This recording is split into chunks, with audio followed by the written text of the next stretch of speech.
गया। इसके बाद ध्रुव ने अपने पास से इस दुनिया के रंधावा वंश के निर्जीव शरीर को बाहर निकाला और उसके सामने बैठ गया। फिर उसने धीरे धीरे अपने हाथों की सील बदलनी शुरू की। जैसे ही उसने अंतिम सील बनाई, अचानक उसके शरीर के भीतर से काले रंग की एक दिव्य रोशनी फूट पड़ी। वह रोशनी सीधा सामने पड़े उस टूटी नसों वाले शरीर की ओर बढ़ी और उसे पूरी तरह से अपने अंदर समा लिया। जैसे ही काली रोशनी ने उस निर्जीव शरीर को अपने प्रभाव में लिया, ध्रुव के शरीर में हलचल होने लगी। कुछ ही क्षणों में वह टूटी नसों वाला शरीर ध्रुव के भीतर विलीन हो गया, लेकिन इसके बावजूद उसकी शक्ति में कोई परिवर्तन नहीं हुआ। यह स्वाभाविक था, क्योंकि वह शरीर बस एक साधारण खोल था जिसकी नसें पहले ही नष्ट हो चुकी थीं। हालांकि इस शरीर को अपने अस्तित्व से जोड़ने के पीछे दो महत्वपूर्ण कारण थे। पहला, इस शरीर के भीतर विष मोती था जिसे थंडर ड्रैगन ने अत्यंत उपयोगी बताया था। दूसरा कारण यह था कि इस शरीर की पहचान के चलते ध्रुव इस दुनिया में किसी परिवार का हिस्सा बन सकता था। इससे उसे इस नई दुनिया को समझने में मदद मिलेगी, क्योंकि इस समय उसकी असली शक्तियां किसी भी उपयोग में नहीं आ सकती थीं। ध्रुव उन शक्तियों का भी उपयोग नहीं कर सकता था, और थंडर ड्रैगन ने उसे पहले ही चेताया था कि इस दुनिया के शक्तिशाली लोग किसी भी निम्न दुनिया से आए व्यक्ति को बिल्कुल पसंद नहीं करते। इसलिए उसे अपनी असली पहचान छुपानी होगी। थंडर ड्रैगन ने यह भी कहा था कि ध्रुव को इसी शरीर की टूटी नसों को ठीक करके अपने आगे का सफर तय करना होगा। थंडर ड्रैगन की बात को समझते हुए ध्रुव ने भी उनकी सलाह मानने का फैसला कर लिया। जैसे ही उसने इस शरीर को पूरी तरह से अपने अस्तित्व से जोड़ लिया, उसने अपनी सभी बाहरी शक्तियों और दिव्य ऊर्जा को थंडर ड्रैगन की मदद से सील कर दिया, केवल अपनी आंतरिक ऊर्जा को छोड़कर। लेकिन अब उसकी आंतरिक ऊर्जा को भी कोई महसूस नहीं कर सकता था, जब तक कि वह कोई अत्यंत अनुभवी और शक्तिशाली व्यक्ति न हो। इसके बाद ध्रुव ने इस शरीर की यादों को देखना शुरू किया। उसने उसमें बसने वाले दानव देवता की सभी यादें देखीं, साथ ही इस शरीर की अपनी यादें भी। जो कुछ भी इस शरीर के साथ हुआ था, वह सब उसकी आंखों के सामने था। उसे विश्वास नहीं हो रहा था कि यह एक ऐसा शरीर था जिसमें पहले ही 4 अलग अलग आत्माएं रह चुकी थीं। धीरे धीरे ध्रुव ने उन घटनाओं को भी देखा जो हाल ही में इस शरीर के साथ घटी थीं। आज के दिन छोटू की शादी जिया नाम की एक लड़की से हुई थी। इसके अलावा भी कई बातें उसके सामने आईं। ध्रुव इन्हीं विचारों में डूबा हुआ था कि अचानक उसके अंदर से थंडर ड्रैगन की आवाज गूंजी। लड़के, तुम्हें इस दुनिया में बेहद सतर्क रहना होगा। थंडर ड्रैगन की गंभीर आवाज ध्रुव के कानों में गूंजी। अगर तुमने गलती से भी अपनी अमर देव शक्तियों का इस्तेमाल कर लिया, तो तुम्हारे अंदर मौजूद प्राचीन खून का पता इस दुनिया के शक्तिशाली लोगों को लग जाएगा। और याद रखना, इस दुनिया में प्राचीन खून को बेहद कीमती माना जाता है। वे लोग तुम्हें खत्म करने से पहले एक पल के लिए भी नहीं सोचेंगे। इसीलिए तुम्हें इस दुनिया के शरीर का इस्तेमाल करके अपनी ताकत हासिल करनी होगी। जब तुम इतने शक्तिशाली हो जाओ कि इस दुनिया के सबसे ताकतवर लोगों से टकरा सको, तभी तुम अपने बाकी दोनों शरीरों की शक्तियों को इस शरीर से मिला सकते हो। मुझे पूरा यकीन है कि उस वक्त तुम्हारी ताकत का मुकाबला करना किसी के लिए भी नामुमकिन होगा। ध्रुव अब भी थंडर ड्रैगन की बात सुन ही रहा था कि तभी अचानक ध्रुव के बाएं हाथ में हल्की धड़कन महसूस हुई। उसने अनजाने में अपना हाथ उठाया और देखा कि उसकी हथेली पर बना आकाशीय विष मोती स्काई पॉइजन पर्ल का पैटर्न मंद रोशनी से चमकने लगा था। ध्रुव की आंखें सिकुड़ गईं और उसने तुरंत उत्तर की दिशा में देखा। यह आकाशीय विष मोती सिर्फ जहरीला नहीं था, और न ही सिर्फ उसकी शोधन क्षमता अद्भुत थी, बल्कि इसमें एक और खास शक्ति थी। यह अपने आसपास की जहरीली औषधीय जड़ी बूटियों को पहचान सकता था। अगर यह किसी अत्यधिक जहरीली सामग्री या औषधि के पास होता तो यह चमकने लगता और उस सामग्री के स्थान की ओर संकेत करता। लेकिन इसकी यह शक्ति सिर्फ तब सक्रिय होती जब वह वस्तु सर्वोच्च गुणवत्ता की होती। आकाशीय विष मोती की यह संवेदन शक्ति अतुलनीय थी। अगर इसकी तुलना किसी व्यक्ति की अधिकतम क्षमता से की जाए तो भी कोई इंसान इसके स्तर तक नहीं पहुंच सकता। ध्रुव की यादों में दानव देव की दुनिया पर यह अब तक केवल 6 बार चमका था, और हर बार उसने किसी दुर्लभ और अनमोल खजाने की ओर इशारा किया था। यह गहन आकाश महाद्वीप पर आज ध्रुव का पहला दिन था, लेकिन फिर भी आकाशीय विष मोती ने अपना प्रभाव दिखाया। ध्रुव हैरान था। विष मोती की यह काबिलियत देखकर क्या यहाँ कोई छुपा हुआ खजाना मौजूद था? आकाशीय विष मोती जिस दिशा में संकेत कर रहा था वह उत्तर की ओर थी, और वहीं रंधावा वंश के पर्वत स्थित थे। ध्रुव के पास अपना छोटा सा आंगन था, लेकिन इसे रंधावा कबीले की तमाम संपत्तियों में सबसे खतरनाक जगह माना जाता था। इसका कारण था कि उसके आंगन की दीवारों के ऊपर सीधे पहाड़ बने हुए थे। हालांकि ये पहाड़ अभी भी रंधावा कबीले की निजी संपत्ति का हिस्सा थे, लेकिन कभी कभी कमजोर गहरे जंगल के जानवर भटकते हुए इन दीवारों पर चढ़कर आंगन में घुस जाते थे। अगर कोई पहाड़ के दूसरी तरफ से चुपके से इस इलाके में घुसकर इसे हथियाना चाहता तो यह एक बेहतरीन रास्ता हो सकता था। लेकिन फ्लोटिंग क्लाउड सिटी में रंधावा कबीले की ताकत इतनी मजबूत थी कि आज तक किसी ने भी ऐसा करने की हिम्मत नहीं की थी। ध्रुव बिना किसी हिचकिचाहट के सीधे दीवार पर चढ़ गया। हालांकि उसकी आंतरिक शक्ति कमजोर थी, लेकिन 3 मीटर ऊंची दीवार पर चढ़ना उसके लिए कोई मुश्किल काम नहीं था। पहाड़ी इलाका शांत और रहस्यमय लग रहा था। अगर यह पहले वाला ध्रुव होता तो वह आधी रात को यहां आने के बारे में सोचता भी नहीं। आसमान में चांद अब भी ऊंचाई पर था और असंख्य तारे हल्की रोशनी बिखेर रहे थे। ध्रुव ने चारों ओर नजर दौड़ाई और जब उसे यकीन हो गया कि आसपास कोई नहीं है तो वह धीरे धीरे उस दिशा में बढ़ने लगा जिधर आकाशीय विषमोती इशारा कर रहा था। चांदनी में पहाड़ धुंध की हल्की परत से ढका हुआ था, जिससे वह और भी रहस्यमय और खतरनाक लग रहा था। कुछ ही देर बाद ध्रुव पहाड़ की तलहटी तक पहुंच गया। यहां पहुंचते ही आकाशीय विषमोती की रोशनी अपनी उच्चतम तीव्रता पर पहुंच गई। ध्रुव रुक गया और सोचने लगा, क्या यह यहीं कहीं है? लेकिन यह जगह तो पहाड़ के निचले हिस्से में थी। रंधावा कबीले के औषधि विशेषज्ञ हर रोज इस इलाके से गुजरते होंगे, तो फिर यह चीज अब तक कैसे बची रह गई?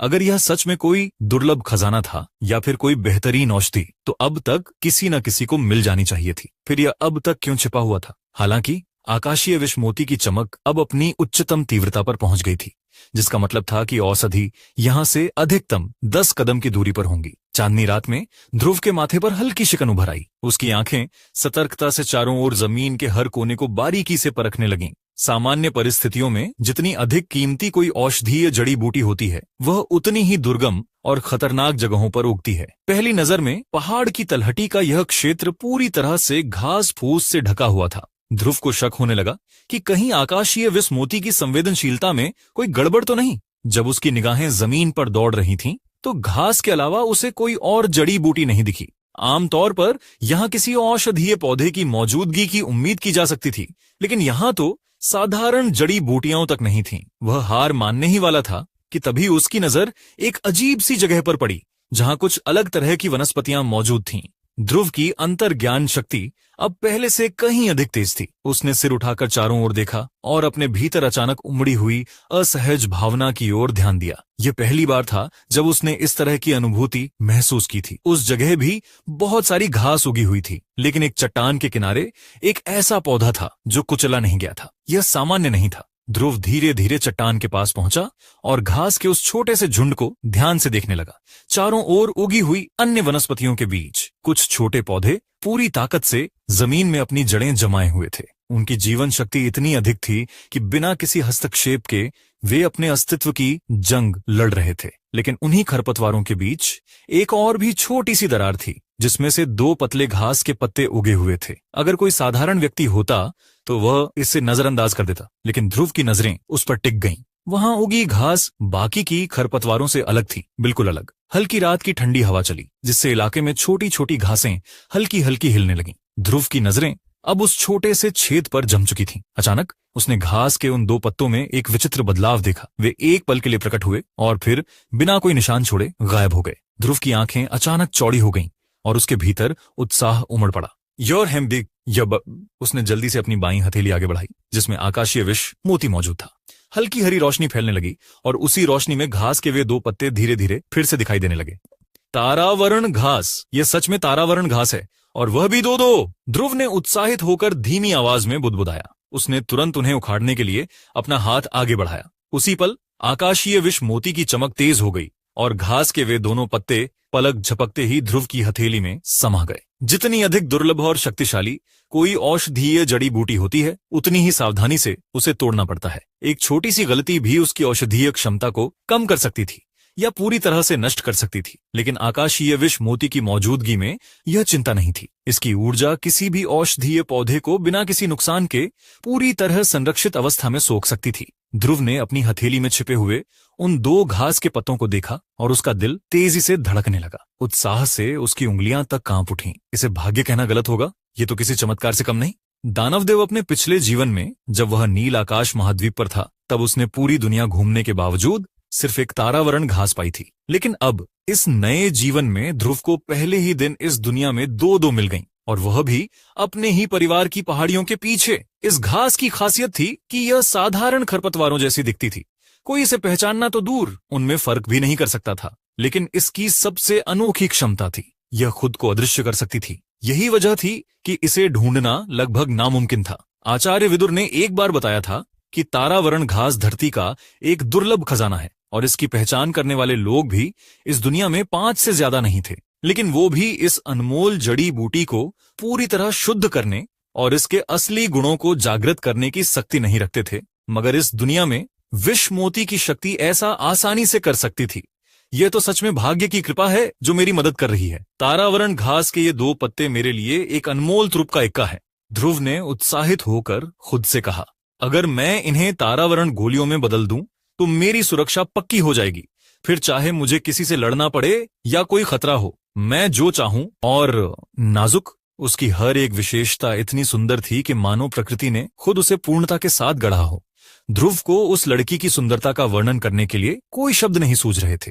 वह उसे करीब से देख रहा था, फिर भी उसके दिल में ऐसा महसूस हो रहा था जैसे यह कोई वास्तविक इंसान नहीं बल्कि कोई जीवित भ्रम हो, क्योंकि उसके अवचेतन मन में यह स्वीकार करने की हिम्मत ही नहीं हो रही थी कि इस दुनिया में कोई इतना परिपूर्ण भी हो सकता है। जिया को तैरता बादल नगर की सबसे बड़ी सुंदरी माना जाता था, और यहां तक कि नीलवायु साम्राज्य में भी शायद कोई उसकी बराबरी नहीं कर सकता था। लेकिन जब ध्रुव की नजर इस लड़की के चेहरे पर पड़ी तो वह ऐसा महसूस करने लगा जैसे उसकी आत्मा पर किसी ने जोरदार प्रहार कर दिया हो। उसने कभी नहीं सोचा था कि सिर्फ एक चेहरे की सुंदरता से उसकी आत्मा इतनी गहराई तक हिल सकती है।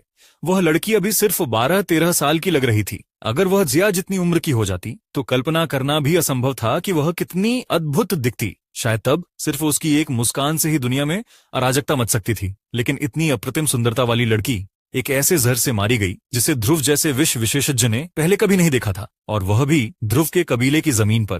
ध्रुव समझ नहीं पा रहा था कि यह जहर कौन सा था, यह यहाँ कैसे आया और इस लड़की पर ही क्यों इस्तेमाल किया गया। बस उसे यह महसूस हो रहा था कि यह बेहद दुर्भाग्यपूर्ण था। इतनी खूबसूरत और मासूम लड़की को इतनी बेरहमी से नष्ट कर दिया गया था।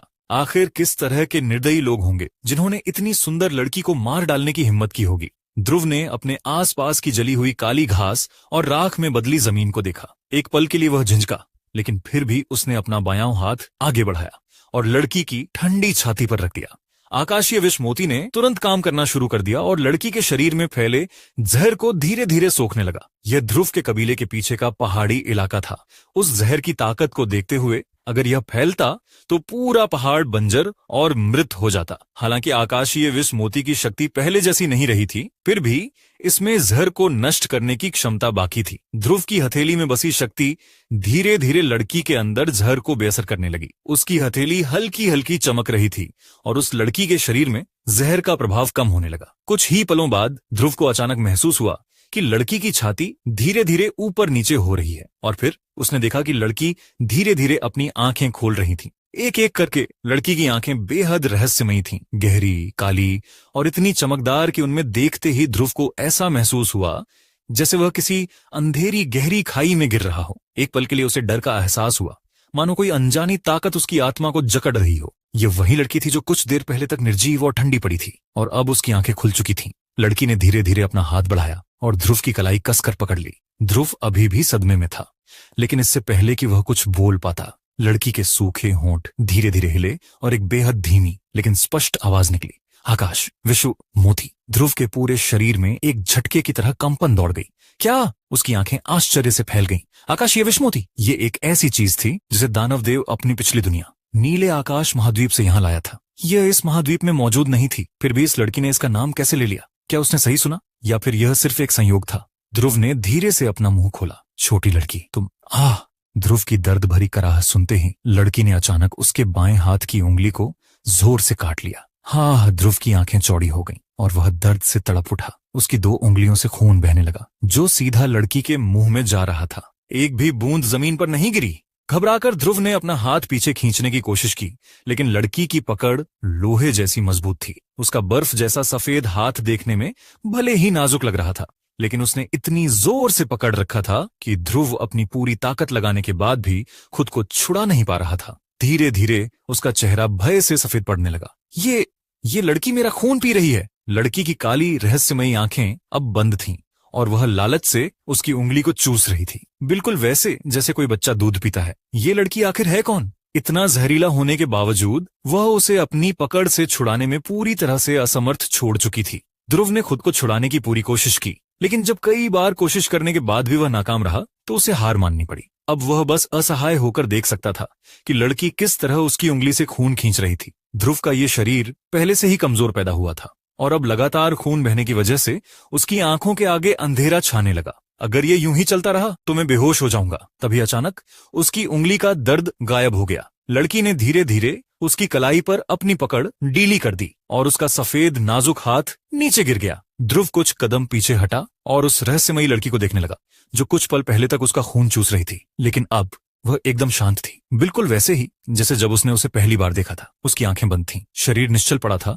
और उसकी सांसें पूरी तरह रुकी हुई थीं। ये क्या हो रहा है? रात की ठंडी हवा का एक झोंका आया, जिसने ध्रुव की पीठ और लड़की के ठंडे शरीर को छूते हुए माहौल को और भी रहस्यमयी बना दिया। लेकिन जैसे ही हवा गुजरी, लड़की का शरीर अचानक धुंध की तरह बिखरने लगा और कुछ ही क्षणों में वह पूरी तरह से गायब हो गई। वहां सिर्फ एक टूटी हुई सफेद पोशाक, काले रंग के नन्हे जूते और एक लाल तितली के आकार की हेयर क्लिप बची थी। ध्रुव की आंखें हैरानी से चौड़ी हो गईं। गायब हो गईं? कैसे? अचानक उसकी बाईं हथेली में एक अजीब सा एहसास हुआ, जैसे कोई हल्की गर्म लहर उसके भीतर दौड़ गई हो। उसका दिल जोर से धड़क उठा।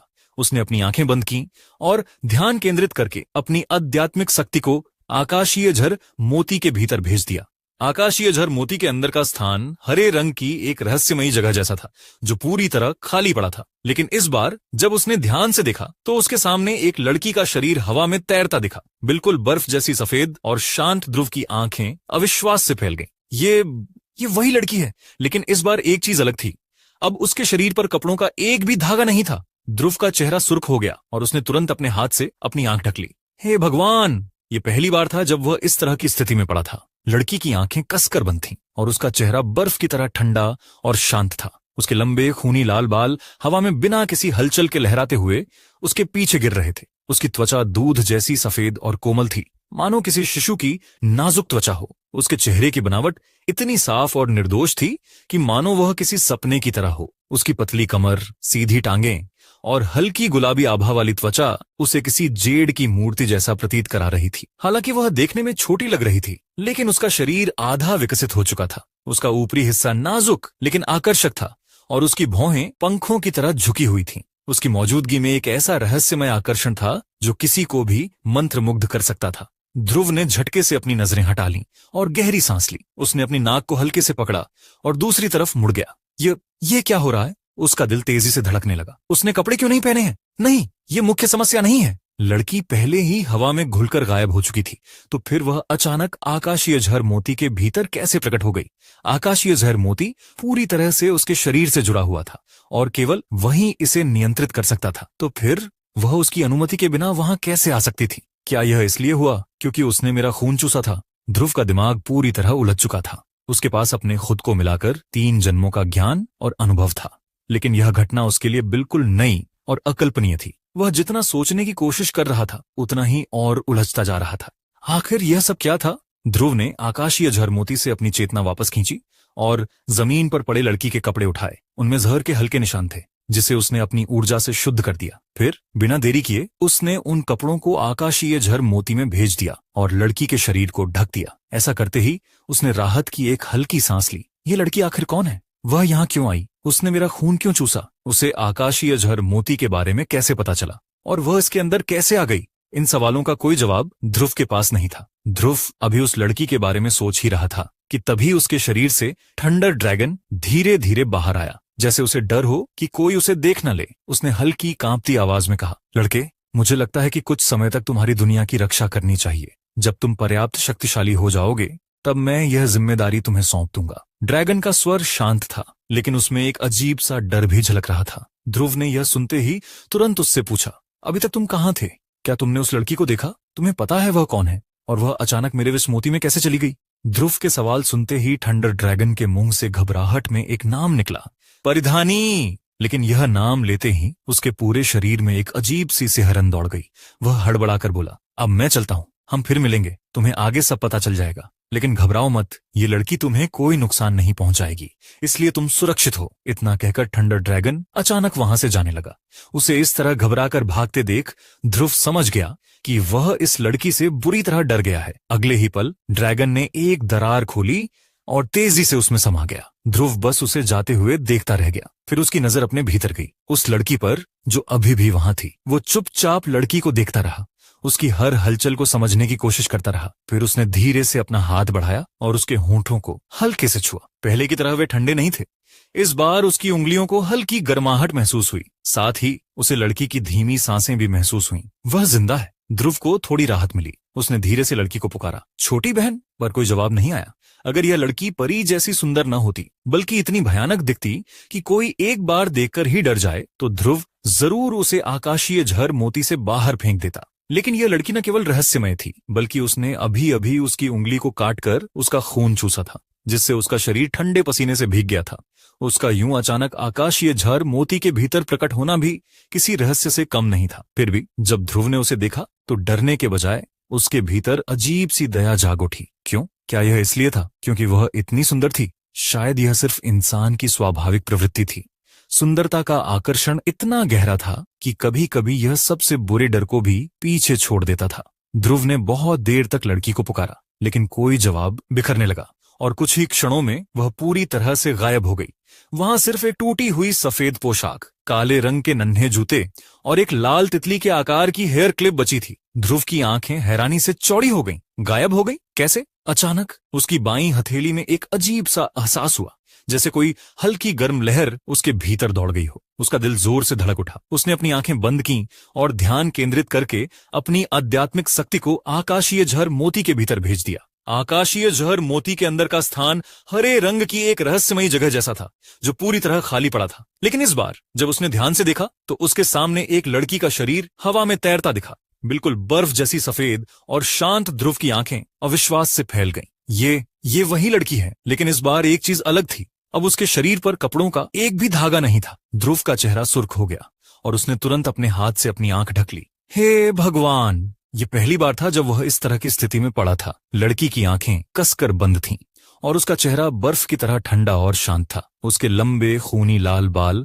हवा में बिना किसी हलचल के लहराते हुए उसके पीछे गिर रहे थे। उसकी त्वचा दूध जैसी सफेद और कोमल थी, मानो किसी शिशु की नाजुक त्वचा हो। उसके चेहरे की बनावट इतनी साफ और निर्दोष थी कि मानो वह किसी सपने की तरह हो। उसकी पतली कमर, सीधी टांगें और हल्की गुलाबी आभा वाली त्वचा उसे किसी जेड की मूर्ति जैसा प्रतीत करा रही थी। हालांकि वह देखने में छोटी लग रही थी, लेकिन उसका शरीर आधा विकसित हो चुका था। उसका ऊपरी हिस्सा नाजुक लेकिन आकर्षक था और उसकी भौहें पंखों की तरह झुकी हुई थीं। उसकी मौजूदगी में एक ऐसा रहस्यमय आकर्षण था जो किसी को भी मंत्रमुग्ध कर सकता था। ध्रुव ने झटके से अपनी नजरें हटा लीं और गहरी सांस ली। उसने अपनी नाक को हल्के से पकड़ा और दूसरी तरफ मुड़ गया। यह क्या हो रहा है? उसका दिल तेजी से धड़कने लगा। उसने कपड़े क्यों नहीं पहने हैं? नहीं, यह मुख्य समस्या नहीं है। लड़की पहले ही हवा में घुलकर गायब हो चुकी थी, तो फिर वह अचानक आकाशीय झर मोती के भीतर कैसे प्रकट हो गई? आकाशीय झर मोती पूरी तरह से उसके शरीर से जुड़ा हुआ था और केवल वही इसे नियंत्रित कर सकता था। तो फिर वह उसकी अनुमति के बिना वहां कैसे आ सकती थी? क्या यह इसलिए हुआ क्योंकि उसने मेरा खून चूसा था? ध्रुव का दिमाग पूरी तरह उलझ चुका था। उसके पास अपने खुद को मिलाकर 3 जन्मों का ज्ञान और अनुभव था, लेकिन यह घटना उसके लिए बिल्कुल नई और अकल्पनीय थी। वह जितना सोचने की कोशिश कर रहा था, उतना ही और उलझता जा रहा था। आखिर यह सब क्या था? ध्रुव ने आकाशीय झर मोती से अपनी चेतना वापस खींची और जमीन पर पड़े लड़की के कपड़े उठाए। उनमें झर के हल्के निशान थे, जिसे उसने अपनी ऊर्जा से शुद्ध कर दिया। फिर बिना देरी किए उसने उन कपड़ों को आकाशीय झर मोती में भेज दिया और लड़की के शरीर को ढक दिया। ऐसा करते ही उसने राहत की एक हल्की सांस ली। ये लड़की आखिर कौन है? वह यहाँ क्यों आई? उसने मेरा खून क्यों चूसा? उसे आकाशीय झर मोती के बारे में कैसे पता चला और वह इसके अंदर कैसे आ गई? इन सवालों का कोई जवाब ध्रुव के पास नहीं था। ध्रुव अभी उस लड़की के बारे में सोच ही रहा था कि तभी उसके शरीर से थंडर ड्रैगन धीरे धीरे बाहर आया, जैसे उसे डर हो कि कोई उसे देख न ले। उसने हल्की कांपती आवाज में कहा, लड़के, मुझे लगता है कि कुछ समय तक तुम्हारी दुनिया की रक्षा करनी चाहिए। जब तुम पर्याप्त शक्तिशाली हो जाओगे, तब मैं यह जिम्मेदारी तुम्हें सौंप दूंगा। ड्रैगन का स्वर शांत था, लेकिन उसमें एक अजीब सा डर भी झलक रहा था। ध्रुव ने यह सुनते ही तुरंत उससे पूछा, अभी तक तुम कहाँ थे? क्या तुमने उस लड़की को देखा? तुम्हें पता है वह कौन है और वह अचानक मेरे विष मोती में कैसे चली गई? ध्रुव के सवाल सुनते ही थंडर ड्रैगन के मुंह से घबराहट में एक नाम निकला, परिधानी। लेकिन यह नाम लेते ही उसके पूरे शरीर में एक अजीब सी सिहरन दौड़ गई। वह हड़बड़ा कर बोला, अब मैं चलता हूं, हम फिर मिलेंगे, तुम्हें आगे सब पता चल जाएगा, लेकिन घबराओ मत, यह लड़की तुम्हें कोई नुकसान नहीं पहुंचाएगी, इसलिए तुम सुरक्षित हो। इतना कहकर थंडर ड्रैगन अचानक वहां से जाने लगा। उसे इस तरह घबराकर भागते देख ध्रुव समझ गया कि वह इस लड़की से बुरी तरह डर गया है। अगले ही पल ड्रैगन ने एक दरार खोली और तेजी से उसमें समा गया। ध्रुव बस उसे जाते हुए देखता रह गया। फिर उसकी नजर अपने भीतर गई, उस लड़की पर जो अभी भी वहां थी। वो चुपचाप लड़की को देखता रहा, उसकी हर हलचल को समझने की कोशिश करता रहा। फिर उसने धीरे से अपना हाथ बढ़ाया और उसके होंठों को हल्के से छुआ। पहले की तरह वे ठंडे नहीं थे, इस बार उसकी उंगलियों को हल्की गर्माहट महसूस हुई। साथ ही उसे लड़की की धीमी सांसें भी महसूस हुईं। वह जिंदा है। ध्रुव को थोड़ी राहत मिली। उसने धीरे से लड़की को पुकारा, छोटी बहन, पर कोई जवाब नहीं आया। अगर यह लड़की परी जैसी सुंदर न होती, बल्कि इतनी भयानक दिखती कि कोई एक बार देखकर ही डर जाए, तो ध्रुव जरूर उसे आकाशीय झर मोती से बाहर फेंक देता। लेकिन यह लड़की न केवल रहस्यमय थी, बल्कि उसने अभी अभी उसकी उंगली को काटकर उसका खून चूसा था, जिससे उसका शरीर ठंडे पसीने से भीग गया था। उसका यूं अचानक आकाशीय झर मोती के भीतर प्रकट होना भी किसी रहस्य से कम नहीं था। फिर भी जब ध्रुव ने उसे देखा तो डरने के बजाय उसके भीतर अजीब सी दया जाग उठी। क्यों? क्या यह इसलिए था क्योंकि वह इतनी सुंदर थी? शायद यह सिर्फ इंसान की स्वाभाविक प्रवृत्ति थी। सुंदरता का आकर्षण इतना गहरा था कि कभी कभी यह सबसे बुरे डर को भी पीछे छोड़ देता था। ध्रुव ने बहुत देर तक लड़की को पुकारा, लेकिन कोई जवाब नहीं आया। वह कुछ कदम पीछे हटकर खड़ा हो गया और चुपचाप उसे देखने लगा। यह लड़की निश्चित रूप से सामान्य नहीं है, उसने मन ही मन सोचा। लड़की के शरीर पर पड़े जख्मों और उसके फटे हुए कपड़ों को देखकर साफ पता चल रहा था कि उस पर झर गलती से नहीं गिरा था, बल्कि किसी ने जानबूझकर उसे जहर में डुबो दिया था। यह लड़की इतनी छोटी थी कि अगर उस पर हल्का सा भी जहर लग जाता तो वह बच नहीं पाती, मगर यहाँ उसके पूरे शरीर को जहर से भर दिया गया था, जैसे कोई हर हाल में उसे खत्म करना चाहता हो। जिसने भी ऐसा किया वह इंसान कितना खतरनाक होगा। लेकिन सबसे डरावनी बात तो यह थी कि इतने घातक जहर से भी वह मरी नहीं थी। तो अब ध्रुव को क्या करना चाहिए? क्या उसे लड़की को आकाशीय जहर मोती के अंदर यूं ही सोने देना चाहिए? उसने कुछ देर तक गहरी सोच में डूबे रहने के बाद धीरे धीरे अपनी चेतना को आकाशीय झर मोती से बाहर खींच लिया, लड़की को अंदर ही छोड़ते हुए। हालांकि इस लड़की ने अभी अभी उसका खून चूसा था, लेकिन यह सब जानबूझकर किया गया लगता नहीं था। इतनी खूबसूरत लड़की भला दुष्ट कैसे हो सकती है? अगर वह थोड़ा और गहराई से सोचे तो इतनी कम उम्र में वह किसी के लिए खतरा कैसे बन सकती थी? उसे यह भी नहीं पता था कि वह कब जागेगी। उसे यह भी नहीं पता था कि वह लड़की कब जागेगी। जमीन पर पड़े जहर को अपनी क्षमता के अनुसार शुद्ध करने के बाद ध्रुव ने वहां से निकलना शुरू किया। रात के अंधेरे में उसके कानों में सिर्फ उसके ही कदमों की आवाज गूंज रही थी। जब वह कबीले की पिछली दीवार से सिर्फ 100 कदम की दूरी पर था, तभी अचानक उसने एक परछाई को अपनी ओर बढ़ते देखा। उसके कदम एकदम रुक गए। इतनी रात को यहाँ कौन चुपके से घूम रहा था? उसके सामने खड़ी छाया भी ठिठक गई और सतर्कता भरी आवाज में पूछा, कौन है? आवाज सुनते ही ध्रुव इस शरीर की यादों के जरिए तुरंत पहचान लिया और अनायास ही बोल पड़ा, छोटी चाची। छाया ने हल्की सी आह भरी और फिर जल्दी से आगे आई। चांदनी की हल्की रोशनी में एक सुंदर मगर तेजस्वी चेहरा नजर आया। यह सच में लवन्या थी। ध्रुव को स्पष्ट रूप से देखने के बाद उसने अपनी आंखें चौड़ी कर ली। ध्रुव, तुम यहाँ क्या कर रहे हो? ध्रुव ने सिर खुजलाते हुए कहा, नींद नहीं आ रही थी तो सोचा बाहर आकर तारों को देखूं। तारे देखने आए हो? लवन्या ने उसकी कलाई पकड़ते हुए गुस्से से कहा, आज तुम्हारी शादी की रात है, तुम जिया के साथ समय बिताने के बजाय यहाँ तारों को देखने आए हो? उसका चेहरा नाराजगी से लाल हो गया। क्या तुम्हें पता भी है कि यहाँ कितना खतरा है? समय समय पर यहाँ जंगली जानवर आ सकते हैं और रात में कभी कभी डाकू भी घूमते हैं। अगर तुम किसी मुसीबत में फंस गए तो क्या होगा? मैंने तुमसे कितनी बार कहा है कि अगर मैं या तुम्हारे दादा साथ ना हो तो यहाँ कभी मत आना, चाहे दिन हो या रात। लेकिन तुम तो मेरी बातें कभी सुनते ही नहीं। बोलते बोलते लवन्या ने गुस्से में उसकी बांह पर चुटकी काट ली। आहा, ये दर्द कर रहा है, ये दर्द कर रहा है। ध्रुव जल्दी से चिल्लाया और माफी मांगते हुए बोला, छोटी चाची, मुझे अपनी गलती का एहसास हो गया है। अगली बार मैं बिल्कुल भी ऐसी गलती नहीं करूंगा। अगली बार? लवन्या ने अपनी खूबसूरत आंखों से उसे घूरा। नहीं, मैं कहना चाहता था कि भविष्य में ऐसा कभी नहीं होगा। अगर मुझे कभी पीछे के पहाड़ों पर जाना होगा तो मैं पहले छोटी चाची को बुलाऊंगा और आपके साथ ही जाऊंगा, ध्रुव ने गंभीरता से कहा। वैसे भी अगर उसे अपने पिछले जीवन की यादें न होती तो वह अकेले इस सुनसान जगह पर रात में आने की हिम्मत ही नहीं करता। बस यही ठीक रहेगा, अगली बार ऐसा कुछ नहीं होना चाहिए। तो फिर छोटी चाची, आप यहाँ इतनी रात को क्यों आई? ध्रुव ने उलझन में पूछा। मैं लवन्या की आवाज धीमी पड़ गई। उसकी आंखों में एक अजीब सा खालीपन झलकने लगा। मुझे नहीं पता क्यों, लेकिन आज रात मुझे बिल्कुल भी नींद नहीं आ रही थी। फिर मैंने देखा कि तारे बहुत चमक रहे हैं तो सोचा कि पीछे के पहाड़ों पर जाकर उन्हें देखूं। ध्रुव ने भी आसमान की ओर देखा और हल्की मुस्कान के साथ बोला, पहले छोटी चाची और मैं अक्सर रात में यहाँ आकर हवा का आनंद लेते थे और सितारों को निहारते थे, और फिर दादाजी हमें पकड़कर डांटते थे। लवन्या ने हल्की आवाज में जवाब दिया और फिर धीरे से बोली, मैंने भी यही सोचा, इसीलिए आज मैं देखना चाहती थी कि अकेले तारों को देखने का एहसास कैसा होता है, क्योंकि भविष्य में शायद मैं तुम्हारे साथ सितारे नहीं देख पाऊंगी। क्यों? ध्रुव ने हैरानी से पूछा। बेवकूफ, लवन्या ने उसे घूरा और फिर हल्की सी नाराजगी के साथ बोली, क्योंकि अब तुम शादीशुदा हो। भविष्य में तुम्हें रात में तारों को देखने के बजाय अपनी पत्नी किंगयुए के साथ समय बिताना चाहिए। कहते कहते उसने किसी अनजाने कारण से हल्की सी नाक भौं से कोड़ी और मुंह फेर लिया। ये सच नहीं है। जब तक छोटी चाची तैयार हैं, मैं जब भी चाहूं उनके साथ यहाँ आकर तारे देखने के लिए तैयार हूं। देखो, क्या मैं अभी तुम्हारे साथ ऐसा नहीं कर रहा? ध्रुव ने हल्की मुस्कान के साथ कहा। तुम अभी भी मजाक कर रहे हो? अपनी शादी की रात को यहाँ छिपकर बैठे हो? कहीं जिया ने तुम्हें जबरदस्ती यहाँ तो नहीं भेज दिया? ये सोचते ही लवन्या के चेहरे पर गुस्सा आ गया।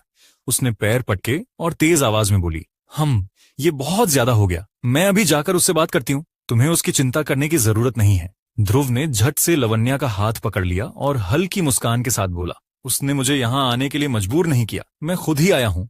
शायद कहीं ना कहीं मुझे लगा था कि यहाँ मेरी छोटी चाची से मुलाकात होगी। चलो हमारी पसंदीदा जगह चलते हैं। ध्रुव ने उसका हाथ पकड़ लिया और दोनों ठंडी रात की हवा में भागते हुए उस परिचित जगह की ओर चल दिए। वह एक छोटी सी पहाड़ी थी जहाँ मुलायम घास बिछी हुई थी। ध्रुव और लवन्या कंधे से कंधा मिलाकर बैठे थे।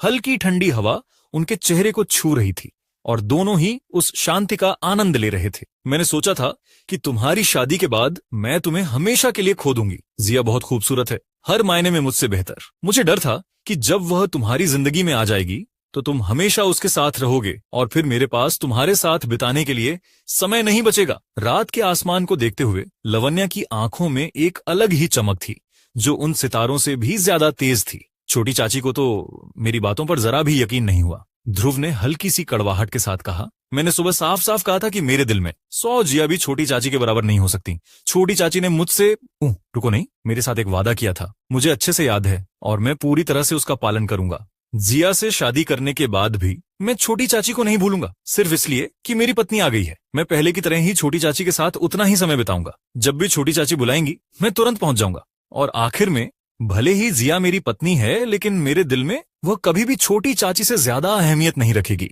मुझे यकीन है कि मैंने एक एक शब्द ठीक से याद रखा है। लवन्या के चेहरे पर एक अजीब सा भाव आ गया। उसकी आंखें थोड़ी धुंधली हो गईं। मुझे पता है, मैंने थोड़ा ज्यादा कह दिया था। मैं बस मजाक कर रही थी। तुमने सच में इसे दिल से लगा लिया? बिल्कुल, ध्रुव ने बिना हिचकिचाए सिर हिलाया, क्योंकि छोटी चाची और दादाजी मेरे जीवन में सबसे अहम लोग हैं। कोई भी उनकी बराबरी नहीं कर सकता। छोटी चाची, मैं आपसे वादा करता हूँ, चाहे मैं शादीशुदा हूँ या नहीं, आप मुझे कभी नहीं खोएंगी, ठीक वैसे ही जैसे मैं आपको कभी नहीं खोना चाहता। हे लवन्या हल्के से मुस्कुराई। उसके हाथ ध्रुव की बाहों पर थे। उसने धीरे से अपना सिर उसके कंधे पर टिका दिया। जैसा कि उम्मीद थी, मेरा छोटा चे सबसे अच्छा और सबसे समझदार है। तभी अचानक आकाश में काले बादल छा गए जिन्होंने चांद को ढक लिया। आसपास की रोशनी भी धीरे धीरे मंद पड़ने लगी। अब जब मैं इसके बारे में सोचता हूँ तो काफी समय बीत चुका है। नहीं, ऐसा लगता है कि हमें यहाँ आकर तारे देखते हुए कई महीने हो गए हैं। जब हम छोटे थे, चाहे सर्दी हो या गर्मी, हम अक्सर यहाँ छिपकर आ जाया करते थे। मुझे एक सर्दियों की रात याद है जब हम इसी जगह पर आए थे। उस रात आसमान में अनगिनत तारे चमक रहे थे। हम उन्हें देर तक देखते रहे और फिर अनजाने में एक दूसरे से सटकर सो गए। ध्रुव हल्की मुस्कान के साथ कहने लगा, लेकिन उस रात अचानक बर्फबारी शुरू हो गई थी और हम वहीं सोते सोते जम गए थे। जब पिताजी हमें ढूंढते हुए पहुंचे, तब तक हम दोनों छोटे छोटे बर्फ के पुतले बन चुके थे। उसने एक हल्की हंसी भरी सांस ली और आगे कहा, उसके बाद हमें 2 दिन तक चूल्हे के पास बैठना पड़ा और बहुत सारी कड़वी दवाई पीनी पड़ी। तब जाकर हम ठीक हुए। पिताजी बहुत गुस्सा थे, लेकिन वे हमें मारने की हिम्मत नहीं कर पाए, खासकर तुम्हें तो बिल्कुल भी नहीं। लवन्या हंस पड़ी। हाँ, पिताजी हमेशा से ऐसे ही थे। ऊपर से सख्त बनने की कोशिश करते थे, लेकिन अंदर से बिल्कुल नरम थे। ध्रुव ने सिर हिलाते हुए कहा। फिर उन्होंने हमें सजा के तौर पर आंगन में जमी हुई बर्फ का एक बड़ा टुकड़ा हटाने को कहा था। लवन्या हंसते हुए बोली। हाँ, लेकिन हमने मुश्किल से कुछ मिनट ही फावड़ा चलाया और फिर बर्फ में खेलने लगे। हमने एक बड़ा सा पुतला बनाया था जो दादाजी जैसा दिखता था। जब दादाजी ने उसे देखा तो उन्हें समझ ही नहीं आया कि हंसें या नाराज हों, और जैसे ही वे हंसने लगे उन्होंने हमारी सजा के बारे में पूरी तरह से भूल ही गए। वह थोड़ी देर तक हंसती रही, फिर आंखें चमकाते हुए बोली, पिताजी हमेशा हमें डांटने का नाटक करते थे, लेकिन कभी सच में मार नहीं पाए। हमें डराने के लिए बस दिखावा ही करते थे, और अगर हम थोड़ा भी नखरा करते तो वे हमारी सारी जिद पूरी कर देते थे। उसका चेहरा पुरानी यादों की गर्माहट से भर गया था और ध्रुव भी हल्के से मुस्कुरा दिया। ऐसा हमेशा से नहीं था। ध्रुव की मुस्कान हल्की पड़ गई। मुझे याद है जब मैं 12 साल का था और तुम 11 की, दादाजी ने तुम्हारे लिए एक अलग आंगन बनवा दिया था। उन्होंने साफ कह दिया था कि अब तुम मेरे साथ नहीं सो सकोगी। उसने हल्की सी सांस ली और आगे कहा, तब तुम हर दिन दादाजी से लिपट कर रोती थी, गुस्से में चिल्लाती थी, यहाँ तक कि खाना भी छोड़ दिया था। लेकिन दादाजी अपने फैसले पर अड़े रहे, चाहे कुछ भी हो जाए। वे तुम्हें मेरे साथ सोने नहीं देते थे और धीरे धीरे तुम्हें उनकी बात माननी ही पड़ी। लक्ष्मी ने हल्की शरारत से उसकी ओर देखा और धीरे से उसके कंधे पर चुटकी काटी। उस वक्त मैं बहुत छोटी थी और मुझे कई चीजें समझ में नहीं आती थी। उसने नाक चढ़ाते हुए कहा, अब समझ आया कि कुछ चीजें सिर्फ बड़ी होने के बाद ही समझ आती हैं। ध्रुव ने हल्की हंसी के साथ पूछा, जैसे क्या? लवन्या ने झट से जवाब दिया, जैसे ये कि लड़के और लड़कियां बड़े होने के बाद एक ही बिस्तर पर नहीं सो सकते। मुझे तो यकीन ही नहीं होता कि तुम्हें ये नहीं पता था। वह कुछ देर के लिए रुकी, फिर हल्की मुस्कान के साथ धीरे से फुसफुसाई, और हाँ, वे वैसे ही बेतरतीब ढंग से एक दूसरे को छूम भी नहीं सकते जैसे हम बचपन में करते थे। ध्रुव ने उसकी ओर देखा। ठंडी रात में चांदनी की हल्की रोशनी उसके गुलाबी गालों पर पड़ रही थी। वह धीरे धीरे उसके करीब झुका और मुस्कुराते हुए बोला, लेकिन मैं तो हमेशा